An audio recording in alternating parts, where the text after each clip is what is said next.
Je vous ai demandé de me poser toutes les questions que vous aviez à me demander lors de la dernière vidéo pour fêter les 10 000 abonnés, et je m'attendais pas à en recevoir autant. Perdons pas plus de temps et passons à la FAQ. Est-ce que tu comptes faire un Discord ou autre pour interagir avec ta communauté?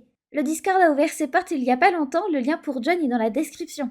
Au bout de combien de temps as-tu trouvé ton style, que ce soit dans l'animation ou le karaté perso, et penses-tu que c'est ton style définitif? J'ai commencé à dessiner dans un style chibi en 2015 et il a bien évolué depuis. Je pense pas que ce soit mon style définitif car mes dessins évoluent d'année en année, mais je pense pas non plus que le changement sera drastique. Ton top 3 des jeux que tu as aimé jouer? En termes de jeux vidéo, sans un ordre précis, je dirais Zelda Breath of the Wild, Okami et Genshin Impact. Pourquoi le pseudo Maseaba? Il n'y a aucune raison ou signification particulière derrière Maseaba, je trouvais juste que ça sonnait bien et c'est resté depuis. Quelles sont les figures de YouTube / d'internet qui t'ont inspiré et motivé à te lancer dans cette aventure YouTube?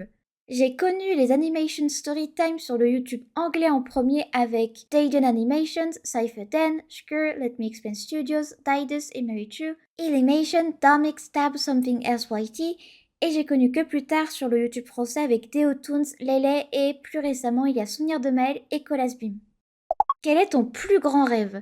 Mon plus grand rêve est de pouvoir vivre de ma passion, ce que je suis actuellement en train d'essayer de faire à travers cette chaîne. Pour tout vous dire, je me suis lancée à 100% sur YouTube et sur Internet de manière générale il y a un peu plus d'un mois et demi. Lorsque la vidéo Vivre dans un 9 mètres carrés est sortie, j'ai pris la décision de me laisser 6 mois où je travaille à fond pour voir si je peux potentiellement vivre de ma passion. Et si à la fin des 6 mois je peux malheureusement pas en vivre, rassurez-vous, je continuerai toujours de faire des vidéos parce que j'adore ça, mais beaucoup moins fréquemment comme vous pouvez vous en douter. Est-ce que ça te fait peur de gagner toute cette popularité si vite? Plutôt que de la peur, je suis enjouée, vu que c'est mon rêve de pouvoir vivre de ma passion, voir un engouement pour mes vidéos, c'est incroyable, mais en plus de ça, aussi vite, c'est hyper incroyable, et surtout ça me donne l'espoir de potentiellement pouvoir réaliser mon rêve. Quels ont été tes dessins animés préférés quand tu étais enfant et ceux de maintenant si tu en as toujours? J'en avais tellement lorsque j'étais enfant.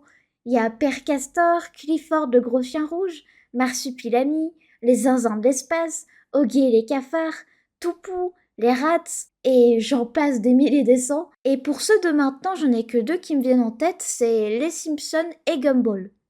C'est quoi le matériel que tu utilises pour tes vidéos? Tablette graphique, micro, etc. Et si tu comptais en changer un en priorité, ce serait lequel? Pour ma tablette graphique, j'utilise une XP Pen Star 06 et pour le micro, dans mes premières vidéos, c'était le micro de mon téléphone et maintenant j'utilise un Blue Yeti. Et si je devais changer l'un des deux en priorité, ce serait ma tablette car elle commence à être un petit peu vieille. Ça te prend combien de temps pour une animation? 2 semaines. Comptes-tu faire un face reveal ou préfères-tu garder l'anonymat? Pour le moment, non, il n'y a pas de face reveal qui est prévu, je préfère garder mon anonymat. Si tu devais donner un conseil à une future youtubeuse d'animation, ce serait quoi? Fais ce qu'il te plaît et surtout ne te décourage pas si ça fonctionne pas dès le début. Est-ce que tu retouches ta voix? Non, c'est ma vraie voix. Comment t'as appris l'animation et le dessin? Toute seule, au fil du temps et avec quelques vidéos tuto YouTube par-ci par-là. À quand remontent tes premiers dessins? Techniquement, ils remontent à la maternelle, mais je me suis réellement mise à fond dans les dessins vers mes 10 ans. Quel métier envisageais-tu de faire avant youtubeuse? J'ai fait des études pour travailler dans tout ce qui est création de sites web, donc un métier qui est dans ce domaine-là. Es-tu déjà allé au Japon? Sinon, étant donné que tu es une weeb, prévois-tu d'y aller un jour? Non, je n'y suis jamais allée et oui, j'adorerais pouvoir y aller un jour. Quelle est ta pizza préférée? Quelles sont tes garnitures préférées sur la pizza? En termes de pizza classique, je dirais la reine, et en garniture préférée, pour en dire qu'un seul, je dirais les champignons. Quel est ton animal préféré? Le chat. Quel est ton plus grand défaut et quelle est ta meilleure qualité, que ce soit dans la vie de tous les jours ou bien l'animation que tu choisis? Dans la vie de tous les jours, mon plus grand défaut, c'est le fait que j'ai du mal à faire confiance aux autres. Et pour ma meilleure qualité, ce serait le fait que je suis extrêmement loyale à mes proches. T'as combien d'habitants sur Tomodachi Life? Actuellement, nous sommes 11 et c'est parfait pour la transition. J'ai une chaîne Twitch où je stream du dessin ou du gaming. Je viens tout juste d'avoir l'affiliation Twitch. D'ailleurs, merci infiniment. Si ça t'intéresse, n'hésite pas à me suivre là-bas, twitch.tv/maceaba. Je stream toutes les semaines. Du coup, peut-être à bientôt sur Twitch. Et dans tous les cas, à très très vite pour une prochaine vidéo sur YouTube.